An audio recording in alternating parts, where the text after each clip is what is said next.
இயேசு கிறிஸ்துவின் இனிய நாமத்தினாலே இந்த சாட்சி மீடியை பார்த்து கொண்டிருக்கிற நேயர்களுக்கு வாழ்த்துக்களை நான் தெரிவித்துக் கொள்கிறேன். என்னுடைய பேர் எஸ்தர் பாரதி. என்னுடைய சொந்த ஊர் தூத்துக்குடி மாவட்டம். தூத்துக்குடியிலே பிறந்து வளர்ந்து படித்து இன்னைக்கு கர்த்தருடைய ஊழியத்தை செய்யும்படியாக கர்த்தர் எனக்கு அனுக்கிரகம் பாராட்டி இருக்கிறார். நான் ஒரு திருநங்கை. இன்னைக்கு சமுதாயத்தில் திருநங்கை பார்த்தீங்கன்னா ரொம்ப கேவலமாக, ரொம்ப கௌரவ குறைச்சலாக நடத்தப்படுகிறது நம்ம பார்க்குறோம். ஓரங்கட்டப்படுகிறது, அவங்கள சேர்த்து கொள்ளாதது, புறக்கணிக்கப்படுறதுமாக இன்னைக்கு இந்திய சமுதாயத்தில் திருநங்கையுடைய அவ்வளோ நிலைகள் நீங்கள் பார்க்குறீங்க. ஆனால் திருநங்கையாய் பிறந்து வளர்ந்து சமுதாயத்தில் அநேக பிரச்சனைகளை சந்தித்து போராடுவதில் திருநங்கை பிள்ளைங்களை அதிகமாக பாரங்கள் கொள்கிறாங்க. ஆனால் இன்னைக்கு நான் ஒரு திருநங்கையாய் கர்த்தருடைய ஊழியத்தை செய்யும்படியாக கர்த்தர் எனக்கு அழைப்பு தந்தும் இன்னைக்கு இந்தியா முழுவதும் தேவனுடைய வார்த்தையை செல்லக்கூடிய கர்த்தர் எனக்கு ஒரு பாக்கியத்தை தந்திருக்கிறார். எப்படி இன்னைக்கு இந்த அளவுக்கு ஒரு ஊழியக்காரியாய் இன்னைக்கு நான் இன்னைக்கு வந்திருக்கிறேன் என்பதை குறித்து ஒரு சாட்சியோட பகிர்ந்து கொள்ள நான் ஆசைப்படுகிறேன். சொந்த ஊர் தூத்துக்குடி மாவட்டம் என்று ஏற்கனவே சொல்லியிருக்கிறேன். அங்கே என் தாய் தகப்பனுக்கு நான் ஆண் குழந்தையாய் நான் பிறந்தேன். ஆணாய் பிறந்து பெண்ணாய் மாறுவதற்காக பட்ட பாடுகளும் அவமானங்களும் ஏராளம் ஏராளம். ஏன்னா நம்ம இந்திய கலாச்சாரத்தில் பார்த்தீங்கன்னா ஆண் குழந்தைக்கு முதலிடத்தை கொடுப்பார்கள், பெண் பிள்ளைகளுக்கு அடுத்தபடியாக தான் பார்ப்பார்கள். என்னுடைய இந்திய சமுதாயத்தில் கலாச்சாரங்களும் சடங்குகளும் ஆண் குழந்தைகளை முன்னே வைத்து தான் செயல்படுகிறார்கள். ஆண் குழந்தையிடம்தான் தாய் தகப்பன் கடைசி காலத்தில் நாட்களை செலவழிக்கிறார்கள். பெண் பிள்ளைகளை ஒரு நல்ல ஆண்மகனை பார்த்து கட்டி வைத்து தன்னுடைய கடமை தீர்ந்தது என்று சொல்லி அநேக பெற்றோர்கள் நினைக்கிறார்கள். பெண் பிள்ளை வீட்டிலே இருந்து சாப்பிட்டால் அது கௌரவ குறைச்சல் என்று எண்ணப்படுகிறது. தாய்மாமன் மடியிலே உட்கார்ந்து முட்டையிடுதல். சில தாய் தகப்பன் காலமானார்கள் என்றால் அவர்களுக்கு எல்லா காரியத்தையும் செய்வது ஆண் குழந்தையாக. சில நம்முடைய இந்திய சமுதாய சடங்குகளிலே ஆண் குழந்தைகளை முக்கியத்துவம் படுத்துவதனாலும் வரதட்சணை வாங்குவதனாலும் அநேக பெற்றோர்கள் ஆண் பிள்ளைகளை அதிகமாக நேசிக்கிறார்கள். அது மாத்திரமில்லாமல் ஆண் குழந்தை மூலியமாகத்தான் வாரிசும் வருகிறது என்பதே அவர்கள் இருதயத்தை சிந்தனையில் இருப்பதனால் ஆண் குழந்தை என்று சொல்லி அதிக முக்கியத்துவப்படுத்துகிறார்கள். ஒரு ஏற்ற தாழ்வு இன்றும் நம்முடைய சமுதாயத்தில் ஆணுக்கு ஒரு நிலை, ஒரு பெண்ணுக்கு ஒரு தாழ்ந்த நிலையாக இருக்கிற இந்த சமுதாயத்தில் ஆண் குழந்தையாய் பிறந்த ஒவ்வொரு திருநங்கை பிள்ளைகள் தங்களை பெண்ணாக உணர்ந்து பெண்ணாய் வாழ்வதற்காக அவர்கள் படுகிற போராட்டத்தில் அநேக பேர் மரித்து போயிருக்கிறார்கள். அநேக பேர் சிறு வயதிலே வீட்டை விட்டு வெளியேறி இருக்கிறார்கள். அநேக பேர் சிறு வயதிலே படிப்பை விட்டு இழந்திருக்கிறார்கள். தங்களுடைய சொந்த பந்தங்கள், தாய் தகப்பனருடைய அன்பு மற்றும் எல்லா விதமான வாழ்க்கையும் இழந்துவிட்டு வீட்டை விட்டு வெளியேறியோ அல்லது தாய் தகப்பன் அடித்து உதைத்து வீட்டை விட்டு புறக்கணித்தோ அவர்களை ரோட்டிலே நின்று பிச்சை எடுப்பதிலும் விபச்சாரம் செய்வதிலுமாக இன்னைக்கு தள்ளப்பட்ட சூழ்நிலையில் அவர்கள் வாழ்ந்து கொண்டிருக்கிறார்கள். அதன் மத்தியிலே கர்த்தர் இன்னைக்கு ஒரு ஊழியக்காரியாய் என்னை கர்த்தர் எடுத்து இன்னைக்கு பயன்படுத்துகிறதுல நான் இயேசு கிறிஸ்து இன்னும் அதிகமாக நான் ஸ்தோத்திரங்களை நான் அவருக்கு ஏறெடுக்கிறேன். தாய் தகப்பனுக்கு ஆண் குழந்தையாய் பிறந்தாலும் ஒரு ஹிந்து மார்க்கத்தில் நான் வளர்க்கப்பட்டேன். என்னுடைய தாத்தா பாட்டிகள் 2 பேரும் சாமியாடிகள் என்று சொல்வார்கள். ஒரு கோயிலிலே அவர்கள் சாமியாடி சில பரிகாரங்கள் எல்லாம் செய்தும் அவர்கள் பக்தியாய் மற்றவர்களுக்கு குறி சொல்லி சில விதமான காரியங்களை செய்து வந்திருந்தார்கள். என் தாயை பெற்ற பெற்றோர்களும் அந்த நாட்களிலே தர்மஹர்த்தாவாக அந்த கிராமத்தில் இருந்து கோயிலுடைய எல்லா விதமான திருவிழாவும் அநேக ஆண்டுகளாக தலைமை வகித்து செய்தவராக இருந்தார்கள். அப்படிப்பட்ட சந்ததியிலே இருந்து 3ஆம் தலைமுறையாகிய நானும் என்னுடன் பிறந்தவர்களும் இன்னைக்கு கிறிஸ்துவை ஏற்றுக்கொண்டு கிறிஸ்துவுக்காக சாட்சியாக வாழும்படியாய் கர்த்தரை எங்களை தேர்ந்தெடுத்திருக்கிறார். கர்த்தரை தன் தெய்வமாய் கொண்ட ஜனம் பாக்கியம் உள்ளது என்று சொல்லி வேதம் சொல்கிறது. 2 தாத்தாவும் பாட்டிகளும் என் தாயை பெற்றவர்களும் தகப்பனாரை பெற்றவர்களாலும் அவர்கள் பெற்ற பிள்ளைகள் அநேக பிரச்சனைகளுக்குள்ளாகவும் சமாதானம் இல்லாமல் அவர்களுடைய வாழ்க்கை அந்தகாரத்தின் இருளை போல அவர்கள் இருந்தது. ஆனால் 3ஆம் தலைமுறையாகிய நாங்கள் இயேசுவை தெரிந்து கொண்டதனால் கர்த்தர் சிலுவையிலே எங்களுக்காக சிந்தப்பட்ட அந்த இரத்தம் எங்களை பின்பற்றி வந்த சாபத்தையும் எங்களுடைய பாவத்தையும் போக்கி இன்னைக்கு கர்த்தருடைய வார்த்தையினாலே நாங்கள் இன்னைக்கு சுத்தமாகி தேவ கிருபையினால் கிறிஸ்துக்களாய் நாங்கள் இன்னைக்கு வாழ்ந்து கொண்டு இருக்கிறோம். எப்படி இது சாத்தியமாயிற்று என்று சொல்லி உங்களுக்கு ஆச்சரியமாக இருக்கும். அநேக திருநங்கைகளை பார்க்கிறோம். இந்த சகோதரி எப்படி இவர்கள் ஆவிக்குரிய வாழ்க்கையிலும் ஊழியத்திலும் வளர்ந்தார்கள் என்று சொல்லி அநேகவருக்கு ஆச்சரியமாக இருக்கிறது. மனுஷனால் கூடாததுதான் தேவனால் எல்லாம் ஆகும். அவரால் ஒன்றும் முடியாது என்று சொல்ல முடியாது. கர்த்தரால் எல்லாம் ஆகும் என்று வேதம் சொல்லுகிறது. பாருங்க, தள்ளப்பட்ட ஜனம், ஓரங்கட்டப்பட்ட ஜனம், தாய் தகப்பனால் நேசிக்கப்படாத ஒரு குழந்தைகள், இன்னைக்கு மூளை வளர்ச்சி இல்லாத பிள்ளைகள், கண்ணு தெரியாத குழந்தைகள், கால் நடக்க முடியாத குழந்தைகள் இன்னைக்கு தன் வீட்டில் வைத்து பராமரித்து அன்பு காட்டி அவர்களுக்கென்று ஒரு சட்டத்தை இயக்கி இருக்கிறார்கள். அவர்களை குறைகளை சுட்டி காண்பித்து விட்டால் சட்ட விரோதமான குற்றம், அவர்களுக்கு தண்டனை வாங்கி கொடுக்க முடியும். ஆனால் திருநங்கை பிள்ளைகளை பெற்றெடுத்த தாய் தகப்பன் அந்த குழந்தைகளை மற்றவர்கள் 9 அலி என்று சொல்லி குற்றஞ்சாட்டும் பொழுது யாரும் தட்டி கேட்பார் இல்லை. சட்டங்களும் அதற்கு சப்போர்ட்டாக இல்லை.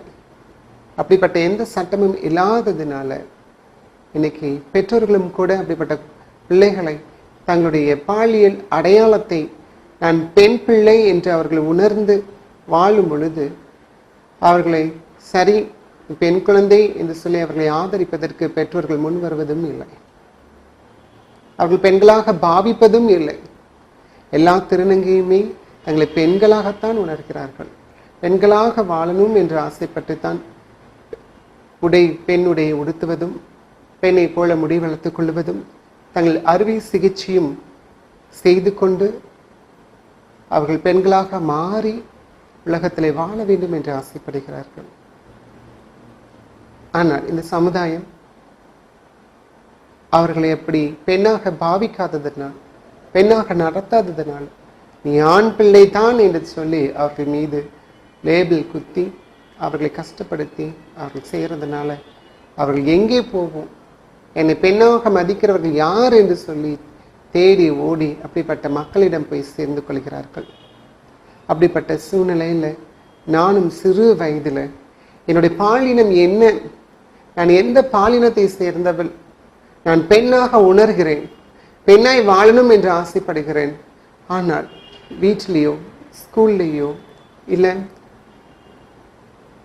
திருவிழாவிலையோ கல்யாண வீட்டிலேயோ சொந்த பந்தங்கள் வீட்டில் மத்தியில் நான் அவமானப்படுத்தப்படுகிறேன்.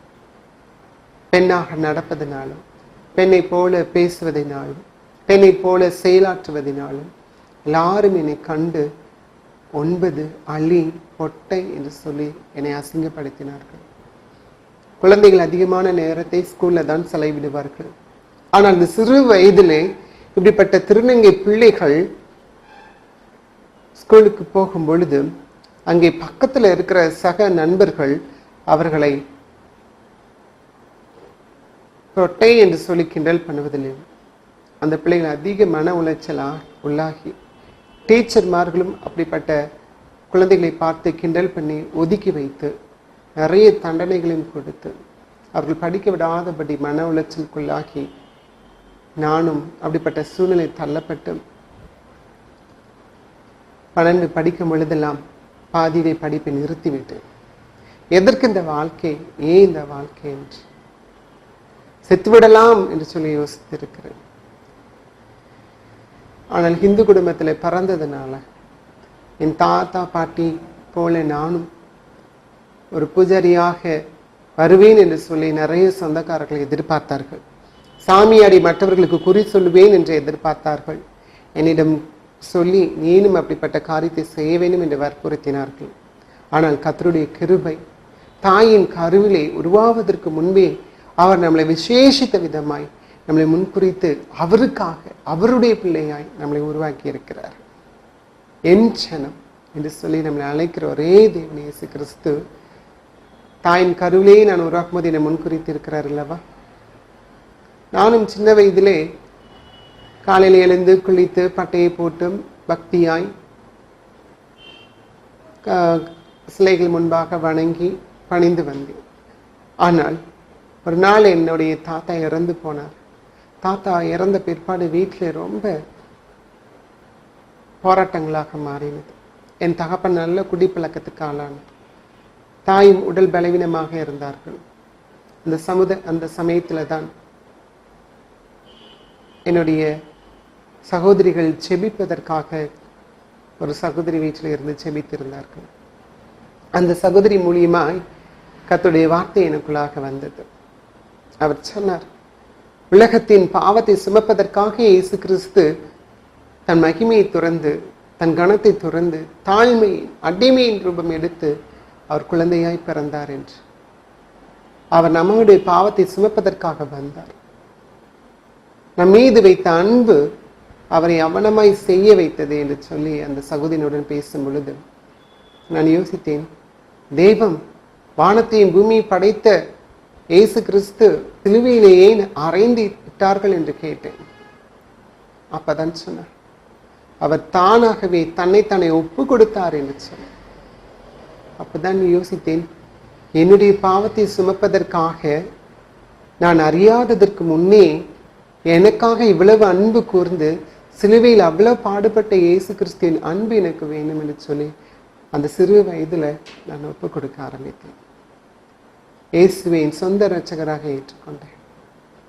என் தாய் தகப்பனுக்கு தெரியாமல் ஆலயத்துக்கு போக ஆரம்பித்தேன். ஜெபித்தேன், வேதத்தை வாசித்தேன். அங்கிருந்த சகோதரர்கள் மூலியமாக ஒவ்வொரு ஞாயிற்றுக்கிழமும் கிராம ஊழியத்திற்காக அவர்களோடு சென்றேன். சண்டே கிளாஸ் எடுப்பதிலும் அவர்களுக்காக ஜெபிப்பதிலுமாக ஒவ்வொரு நாளும் நான் ஆலயத்தில் மாலை 6 மணிக்கு அங்கே சென்று ஜெபிப்பது என்னுடைய பழக்கமாக மாறினது.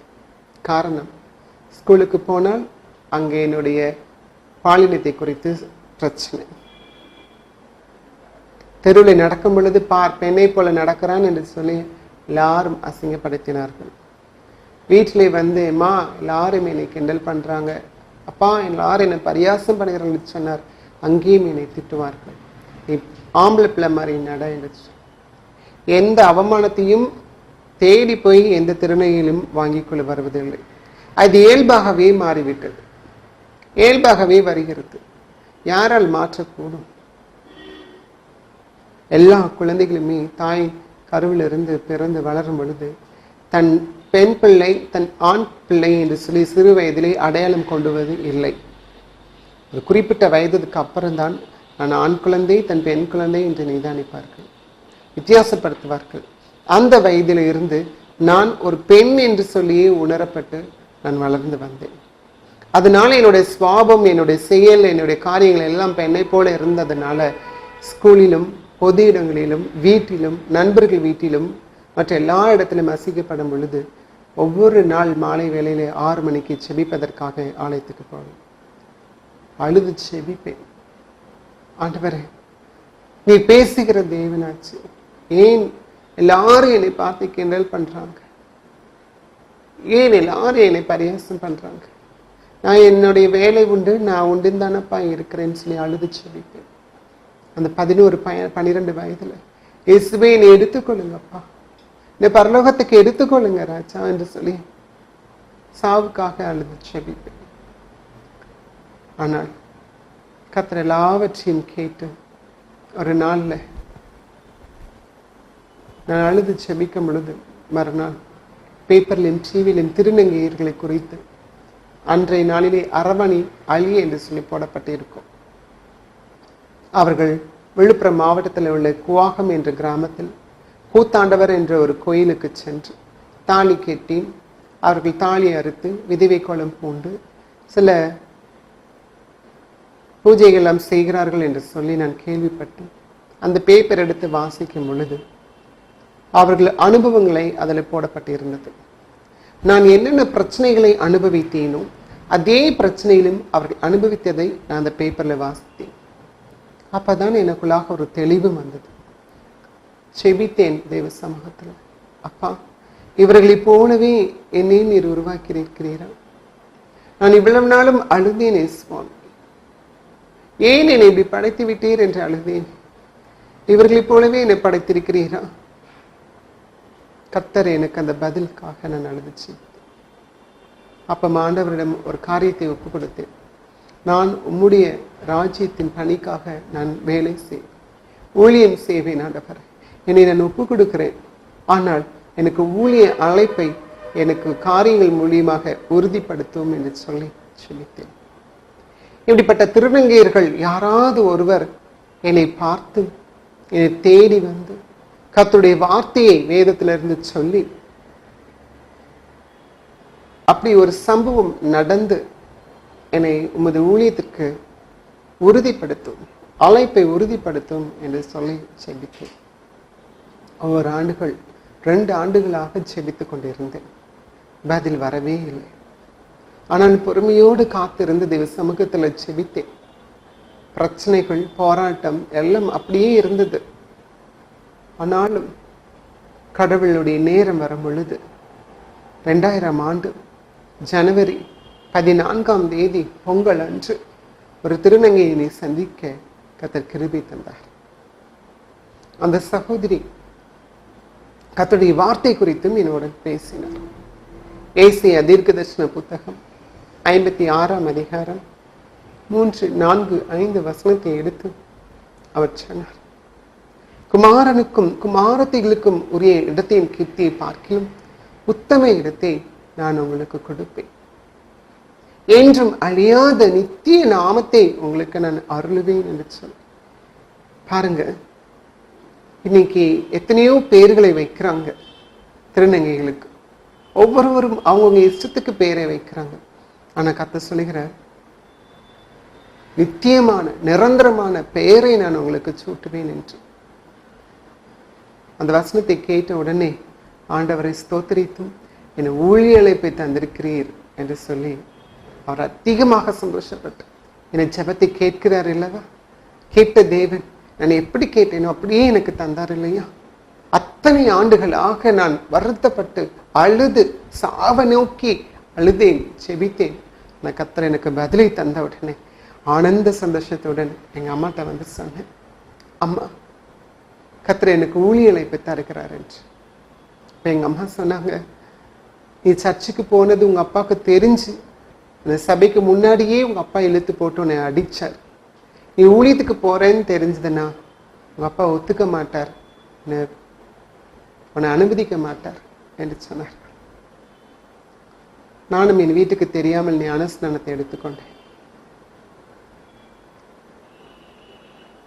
எங்க அம்மாட்ட நான் ஊழியத்துக்கு போறேன்னு சொன்ன உடனே எங்க அப்பாவுக்கு தெரிய வந்தது.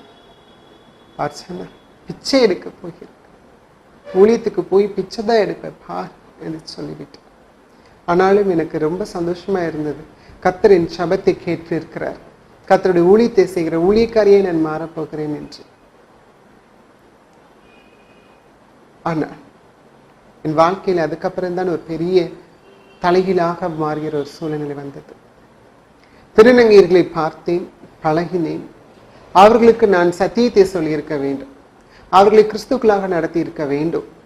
ஆனால் 2000 ஆண்டு நான் சிறு வாலிப பிள்ளை. அவர்களை பார்க்கும் பொழுது நானும் இன்னும் பெண்ணாக மாறிவிட வேண்டும், பெண் உடை உடுத்த வேண்டும், பெண்ணாக என் சரீரத்தை மாற்றிக்கொள்ள வேண்டும் என்று சொல்லி ரொம்ப ஆசைப்பட்டது. அவர்களுடைய ஐக்கியப்பட்டேன். அவர்களைப் போலவே நானும், அவர்கள் சில பேர் நடனம் ஆடுவார்கள், அவர்களோட உதவியாக நானும் அவர்களுக்கு கூட செல்ல ஆரம்பித்தேன். ஸ்கூல்ல போனோம்னா பிரச்சனை, கிண்டல் பண்றாங்க, டீச்சரும் பரியாசம் பண்றாங்க. டீச்சர்கிட்ட போய் சொன்னா நீ ஆம்பளை பிள்ளை மாதிரி நடன்னு சொல்லி என்னையே கண்டிக்கிறார். திருநங்கை பிள்ளைகள் மத்தியில நானாகவே நான் வாழ ஆரம்பித்தேன். உலகத்துல வாழும் பொழுது, உலக மக்களை பார்க்கும் பொழுது நான் ஆம்பளை போல தோற்றமும் பெண்ணை போல சுவாபம் இருந்தாலும், திருநங்கை மத்தியில் இருக்கும் பொழுது நான் பொண்ணு என்று சொல்லி எனக்கு நானே சமாதானமா, எனக்கு நானே கன்வீனியன்ட்டா அவங்க மத்தியில வாழ முடிஞ்சது. அதனால தேடி தேடி அவங்கள போய் பார்த்தேன், பழகினேன். ஆனா எந்த சூழ்நிலையிலும் கர்த்தருடைய நாமம் வீணில் வழங்குற மாதிரி செயல்படவில்லை. ஆனால் பெண்ணாக மாறணும் என்ற முயற்சி எடுக்கும் பொழுது பணம் தேவைப்பட்டது. அவர்களோடு சேர்ந்த நடனமாடுவதற்காக, சினிமா பாடலுக்கு நடனமாடுவதற்காக கடந்து சென்று விட்டேன். பாதியிலே படிப்பு நின்று போய்விட்டது. +1 +2 படிக்கும் பொழுது இன்னும் பெண்ணாக மாறிவிடும் என்று ஆசை இருந்தது. அப்பொழுதுதான் பணம் இருந்தால் நான் ஆபரேஷன் செய்யணும், பணம் இருந்தால் நான் பெண் உடையை வாங்க முடியும். அதனால நான் அவர்களோடு சேர்ந்து நடனம் ஆடுவதற்காக போய்விட்டேன். வீட்டுக்கு வரும் பொழுது எங்க அம்மா கேட்பாங்க, எங்கடா போயிட்டு வந்தேன்னு சொல்லி. நான் சொன்னேன், ஸ்கூலுக்கு தாம்மா போயிட்டு வர்றேன். பொய் சொல்லாதடா, இந்த பாட்டுக்கு நீ அங்கே டான்ஸ் ஆடினியாமே, நிறைய பேர் பார்த்துட்டு வந்து சொன்னாங்கன்னு சொல்லி. பைபிள் தூக்குவதற்கு உனக்கு தகுதி இல்லை என்று சொல்லி என்னை திட்டுவார்கள். நான் அவர்கள் பேச்சை கேட்கவே மாட்டேன். கொஞ்சம் கொஞ்சமாக ஜெபம், வேத வாசிப்பு, ஊழியம், ஆலயத்துக்கு ஆராதனைக்கு போவது எல்லாம் நின்று போய்விட்டது. என் தாய் பார்த்து சொன்னாங்க, உன் ஆண் பிள்ளையா பெற்றெடுக்கும் போது சந்தோஷப்பட்டேன்டா, ஆனா நீ முடியை வளர்த்துக்கிட்டு 9 அலி மாதிரி அரவாணி மாதிரி இப்படி மாறிக்கிட்டு இருக்கிறியே, குடும்ப மானத்தை கேவலப்படுத்துறியே, உன்னை பெற்றெடுத்ததுக்கு நான் வெட்கப்பட்டேன். நீ உயிரோடு இருந்த காட்டிலும் செத்துட்டீனா 3 நாள் அழுதுட்டு என் பாட்டு என் வேலையை பார்ப்பேன்னு சொன்னார். எனக்கு மனசு தாங்கவே இல்லை. தம்பி கிண்டல் பண்ணாங்க, எல்லாரும் பரியாசம் பண்ணாங்க, தகப்பன் கூட பரியாசம் பண்ணாங்க. என்னால் அவங்களுக்கு கஷ்டமாக இருந்தது. ஆனால் எந்த வார்த்தையும் என்னை அதிகமாக மனநோவுக்குள்ளாக்கவில்லை. ஆனா எங்க அம்மா சொன்ன அந்த ஒரே வார்த்தை அவ்வளவு வேதனையாய் அடைந்தேன். தூக்க மாத்திரை எடுத்து தண்ணீர்ல போட்டு கலக்கி சாதத்தோடு மிக்ஸ் பண்ணி சாப்பிட ஆரம்பித்தேன். என்னால யாருக்குமே பிரயோஜனம் இல்லை. எனக்கு நானே சந்தோஷமாய் வாழ முடியல. நான் பெண்ணா வாழ முடியல. வீட்லயும் அனுமதிக்கல என்னை பெண்ணா உடை உடுத்தி வாழ்வதற்கு. என்னை பெண்ணாவும் ஏற்றுக்கொள்ளவில்லை. சமுதாயத்துல போனாலும் பிரச்சனை. கர்த்தருக்கு பிரியமான வாழ்க்கையும் வாழ முடியல. எதுக்கு நான் இப்படி வாழணும்னு சொல்லி சூசைட் அட்டன் பண்ணுவதற்கு என் மனசு உந்தி தள்ள ஆரம்பித்தது. சாப்பிட்டேன். தூக்க மாத்திரையை சாதத்தோடு கலந்து சாப்பிட்டு உட்கார்ந்து இருக்கும் பொழுது நல்லா வேர்க்க ஆரம்பிச்சது. அப்பதான் என் மனதில் ஒரு பயம். இன்னைக்கு மரித்து போனா நாளைக்கு எங்கே போவேன்? நான் வேதத்தை நான் அறிஞ்சிருக்கிறேனே, வேதத்தை குறித்து நான் கேள்விப்பட்டு இருக்கிறேனே, கர்த்தர் எனக்கு ஊழிய அழைப்பை தந்திருக்கிறாரே, ஊழியன் செய்யும்படி என்னை அழைச்சிருக்கிறாரு, எங்கே போவேன் நான் என்று சொல்லி அழுது மறுபடி முழங்கால் படிட்டு ஒப்பு கொடுத்தேன். இசப்பா என்னை மன்னியும். எனக்குள்ளாக ஒரு உந்துதல் வந்தது, உணர்வு வந்தது, தவறு செய்து விட்டேன் என்று. கர்த்தர் தான் அந்த ஒரு உந்துதலை தந்தார். முழங்கால் படிட்டு, இயேசுவினை மன்னி, ரொம்ப நாட்களாய் நான் வந்து உங்கள் சமூகத்தில் செபிக்கல, என்னை மன்னிங்க. இந்த வார்த்தையை நான் வாசிக்கல, என்னை மன்னிங்க. உலகம் வாழ்க்கையை நான் திரும்பி பார்த்ததுனால விழுந்துட்டேன் சுவாமி, என்னை மன்னிச்சிடுங்க சொல்லி அழுது கதறேன். ஆனா பாருங்க என்ன ஆச்சரியம், எந்த தூக்க மாத்திரையெல்லாம் சாப்பிட்டேனோ எதுவுமே என் உயிரை சேதப்படுத்தல. நல்ல தூக்கம் வந்தது. படுத்து தூங்கிதான் அதிக நேர தூக்கம் தான் எனக்கு வந்து தூங்கி இருந்து முழிச்சு பார்க்கும் பொழுது ஆண்டவருக்கு நன்றி சொல்லிவிட்டு, ஆண்டவரே என் ஜீவனை காத்து தந்திருக்கீங்க, உங்க ஊழியத்தை நான் செய்வேன்னு என்று சொல்லிட்டு எங்க அம்மாட்ட ஒப்புரவாகிவிட்டு தொடர்ந்து பாதி படிப்பை முடித்த நான் தொடர்ந்து இந்த படிப்புக்காக வேற ஸ்கூல்ல போய் சேர்ந்து செபித்தேன். சிஎஸ்சி சர்ச்சில் ஸ்டீஃபன் தனபால் என்ற ஒரு ஐயா இருந்தார்கள். அவர்கள் மீண்டுமாக எனக்கு உதவி செய்தார். வேறு ஸ்கூலில் கால்ட்வெல் ஹையர் செகண்டரி ஸ்கூலில் சேர்ந்து படிப்பதற்காக உதவி செய்தார். தொடர்ந்து படித்தேன். ஆனாலும் அதே பிரச்சனை தான். ஐயோ, இந்த போது பாரு, இந்த பையன் பொம்பளை மாதிரி போகிறான், அழி ரவானின்னு சொல்லி அதே பரியாசம் தான். ஆனால் அதன் மத்தியிலும் கத்தரெடுத்த ஜெபமணி சமாதானமாக படித்து முடித்தேன். ஆனால் கொஞ்சம் மார்க்கு தான் என்னால் வாங்க முடிந்தது. 10th முடிக்கும் பொழுது 436 மார்க் ஸ்கோர் பண்ணியிருந்தேன். ஆனால் 12th முடிக்கும் பொழுது 700 மார்க் மேலே என்னால் எடுக்க முடியல. என் மனசெல்லாம் பெண்ணா மாறணும்னு சொல்லி படிப்பில் கவனமே செலுத்த முடியல. எங்கள் அம்மா அழுதாங்க. நல்லா படித்து நம்ம குடும்பத்தில் ஒரு நல்ல டாக்டராக வருவேன்னு நான் எதிர்பார்த்தேன். ஆனால் நீ இப்படி இருக்கிறேன்னு சொல்லி கஷ்டப்பட்டார்கள். தொடர்ந்து மேல் படிப்புக்கு போவதற்கு எனக்கு பயமாக இருந்தது. ஏன்னா ஸ்கூல்லேயே அவ்வளவு டார்ச்சர் இருந்தது, போராட்டம் இருந்தது. எப்படி காலேஜில் போய் நான் படிக்க போவேன் என்று சொல்லி பயந்தேன். டிப்ளமோ லேப் டெக்னீஷியன் என்று சொல்லி என்னை சேர்த்து விட்டார்கள்.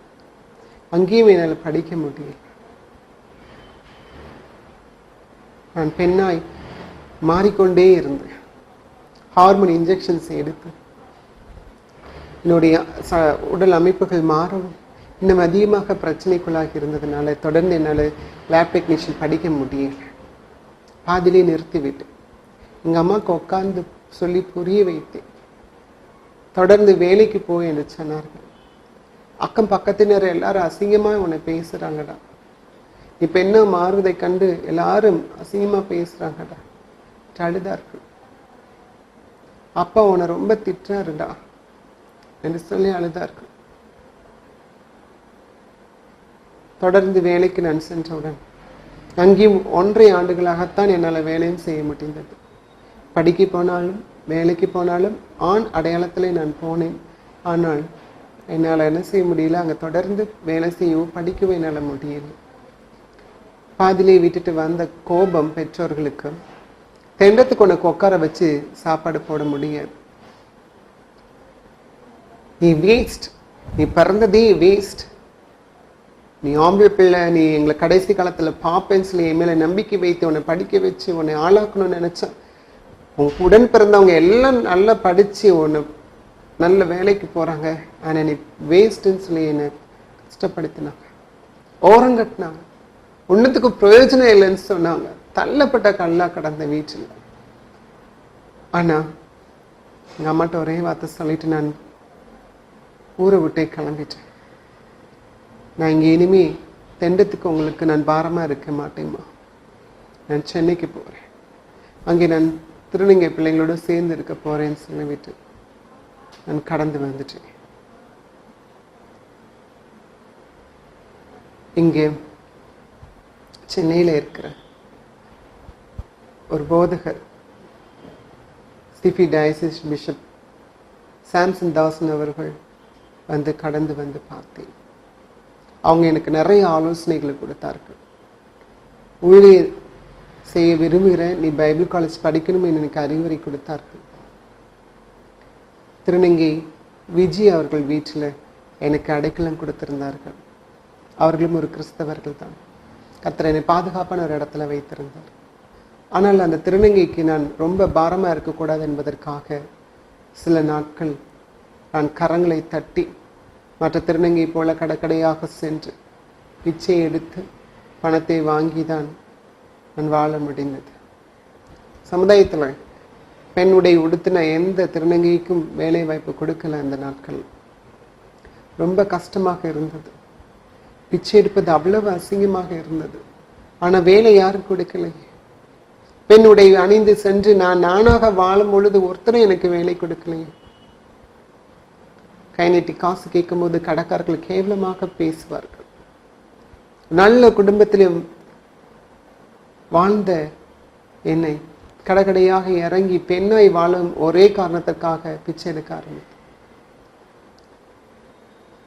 ரவுடிங்க கத்தி முனையில இருந்த காசெல்லாம் பிடிங்கிட்டு போயிடுவாங்க. யாரும் உதவி செய்ய மாட்டாங்க. அரியாஸ் பஸ்ஸில் ட்ராவல் பண்ணால் கூட பக்கத்தில் உட்கார மாட்டாங்க. நிறைய மாத கர்ப்பிணி பெண்ணு நான் திருநங்கை தெரிஞ்சிட்டோம் பக்கத்தில் உட்கார கூட கஷ்டப்படுவாங்க. துக்கமாக இருக்கும். என்னடா இவ்வளவு போராட்டமான வாழ்க்கையாக இருக்கிறது, என்ன செய்வது, யாரும் நேசிப்பார் இல்லையே, பெண்ணாய் வாழ்வதற்காக எல்லாவற்றையும் உதறி விட்டு வந்துட்டேனே. அப்பதான் ஒரு முடிவு செய்வேன், ஏசப்பா நான் இனிமே பிச்சை எடுக்க போக மாட்டேன். நீங்க எனக்கு சிறந்த ஒரு ஊழியத்தை தந்திருக்கீங்க, ஊழிய அழைப்பு கொடுத்துருக்கீங்க, நம்ம ஊழியத்துக்கு செய்வேன் என்று சொல்லி எல்லாவற்றையும் நிறுத்திவிட்டு அழுது செபிக்கும் பொழுதுதான் இவாஞ்சலிக்கல் சர்ச் ஆஃப் இந்தியா இந்த ஸ்தாபகத்தில் ராஜன் இமானுவேல் என்ற ஒரு ஊழியக்காரர் திருநங்கை மத்தியில் ஊழியம் செய்து கொண்டிருந்தார். அவர்கள் மத்தியிலே ஊழியம் செய்த அந்த போதகர் என்னை தேடி வந்தார். என்னை குறித்து அந்த விஜயை திருநங்கை மூலியமாக கேள்விப்பட்டு என்னை தேடி வந்து என்னை நிறைய ஆறுதல் சொல்லி நீ பைபிள் காலேஜ் படிக்கணும் என்று சொல்லி எனக்கு உதவினார். அதே எவாஞ்சலிக்கல் சர்ச் ஆஃப் இந்தியாவுடைய பிஷப் பிரசிடென்ட் இஸ்ரா சர்குணம் அவர்கள் 4 ஆண்டுகள் பேச்சுலர் ஆஃப் தியாலஜி படிப்பை முடிப்பதற்காக எனக்கு அனுமதி கொடுத்தார்கள். சென்னை இறையில் கல்லூரியிலே பெண்கள் விடுதியிலே தங்கியிருந்து 4 ஆண்டுகள் கொரியாவிலே இருந்த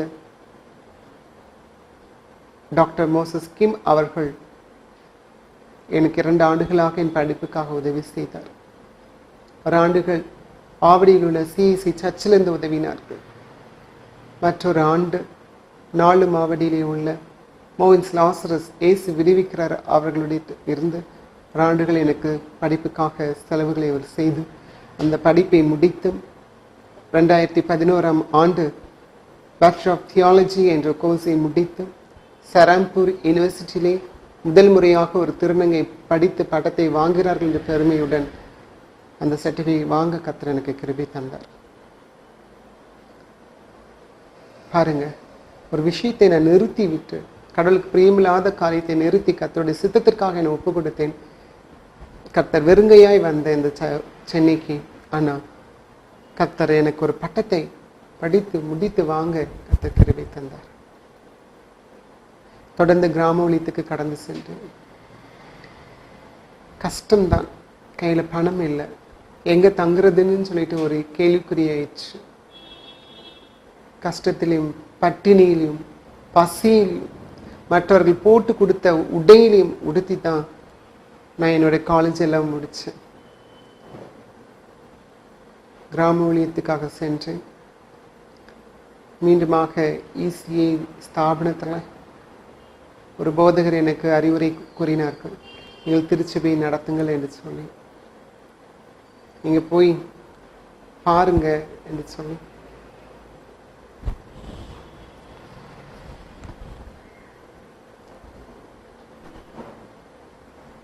அதே doctor bishop president Ezra Sargunam அவர்கள் நடராஜபுரத்தில், செங்கல்பட்டு நடராஜபுரம் புக்குத்துறை என்ற இடத்துல ஒரு திருச்சபை நடத்தும்படியாக எனக்கு வாய்ப்பை கொடுத்தார்கள். ஒரு திருநங்கை ஊழியக்காரியாக போதகராக நாங்கள் கடந்து சென்று 2 ஆண்டுகளாக அந்த திருச்சபையை நடத்தி அந்த ஜனங்கள் என்னை போதகராக ஏற்றுக்கொண்டு எல்லா காரியத்தையும் திருவிருந்து கொடுப்பதிலிருந்து எல்லாவற்றையும் செய்வதற்கு எனக்கு அனுமதியை தந்து அந்த திருச்சபையை நடத்துவதற்கு கர்த்தர் கிருபை தந்தார்கள்.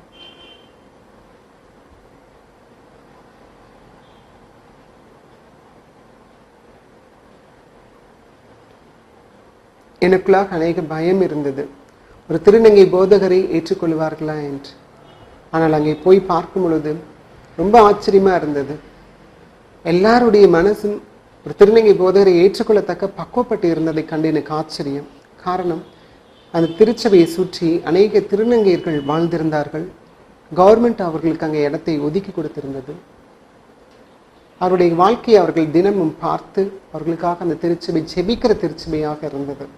அதனால தான் ஒரு திருநங்கை போதகர் வர்றாருங்க என்று சொன்னவுடன் அங்கே அதிக சந்தோஷத்துக்குள்ளாகி என்னை வரவேற்று அன்பு காட்டி என்னை அவர்களோட ஒருவராக நேசித்து அதனால தான் 2 வருஷமா அவர்கள் மத்தியிலே ஊழியம் பண்ண முடிந்தது. திடீரென்று பேப்பர்லையும் டிவிலையும் தினத்தந்தியில் மே 5ஆம் தேதி 2012ஆம் ஆண்டு முதல் இந்திய திருநங்கை போதகர் என்று சொல்லி பேப்பர்லையும் டிவிலையும் நியூஸ் வந்தது. உலகம் முழுவதும் கர்த்தருடைய நாமம் மகிமையடைந்தது.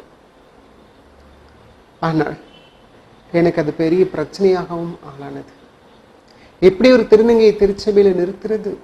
எப்படி ஒரு திருநங்கையை ஃபுல்ஃபீட்டில் ஏறி பிரசங்கம் பண்ண விடுவது என்று சொல்லி, அதுவும் ஒரு போதராக எப்படி நியமிப்பது என்று சொல்லி சில எவாஞ்சலிஸ்ட் திருநங்கினா யார் என்று தெளிவில்லாதவர்கள் அப்படி பேசியிருந்தார்கள், ஒரு மேகசினில் எழுதியிருந்தார்கள். ஆனால் எனக்குள்ள ஒரே துக்கமாக இருந்தது. இவ்வளவு பாடுகள் பட்டு கடந்து கஷ்டப்பட்டு வந்த சூழ்நிலையிலும் ஊழியம் பண்ணுவதற்கு தடை செய்கிறார்களே என்று சொல்லி என்னை அழுது செபித்து விட்டு அந்த பிஷப்பை போய் பார்க்கும் பொழுது, கர்த்தர் பைபிள் காலேஜை படிக்க வைக்க உனக்கு வாய்ப்பு கொடுத்த தேவன் கடவுள் உன்னை சபையை நடத்துவதற்கும் அனுமதிப்பார், நீ போய் தைரியமாக ஊழியம் செய் என்று என்கரேஜ் பண்ணினார்கள். போனேன். தொடர்ந்து இந்த சபை ஜனங்கள் எல்லாரும் எனக்கு ஆதரவு கொடுத்தார்கள். அப்பொழுதுதான் விஜய் டிவியில் நடந்தது என்ன, இந்த பிரச்சனை என்ன என்று சொல்லி தெளிவுபடுத்துவதற்காக வந்திருந்தார்கள். அப்பொழுது என்னுடைய திருச்சபை மூப்பர், ட்ரெஷரர், சபை மெம்பர் எல்லாருமே எனக்காக சப்போர்ட்டாக பேசினார்கள். திருநங்கை போதகராக இருப்பது எங்களுக்கு எந்த விதமான பிரச்சனையும் இல்லை என்று. கர்த்தரால் யாரை கொண்டும் எப்படி ஆகிலும் அவருடைய ஊழியத்தை செய்வதற்கு அவருக்கு வல்லமை உண்டு. பெண்களை ஃபுல்ஃபீட்டில் ஏற்ற விடாதபடி எத்தனையோ பேர் போதகம் பண்ணுகிறார்கள். அவர்கள் ஃபுல்ஃபீட்டில் ஏறி நின்று பிரசங்கம் பண்ண விடாதபடி அநேக பேர் பேசுகிறார்கள். ஆனால் கர்த்தர் அப்படி அல்ல. கிறிஸ்துக்குள் ஆண் என்றும் பெண் என்றும் ஒன்றுமே இல்லை. யாரையும் கொண்டாகிலும் கர்த்தர் பேசுவார்.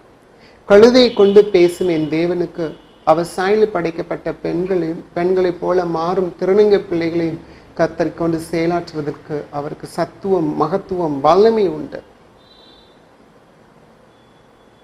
அதை அறியாதவர்கள் எதிர்த்து நின்றார்கள். ஆனால் கர்த்தர் தொடர்ந்து இந்த ஊழியத்தை செய்வதற்கு எனக்கு கிருபை, அனுகிரகம் பாராட்டினார்.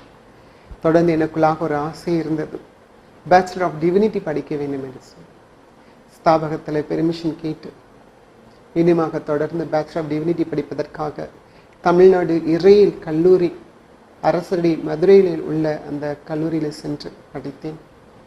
பேச்சுலர் ஆஃப் டிவினிட்டி முடித்தேன்.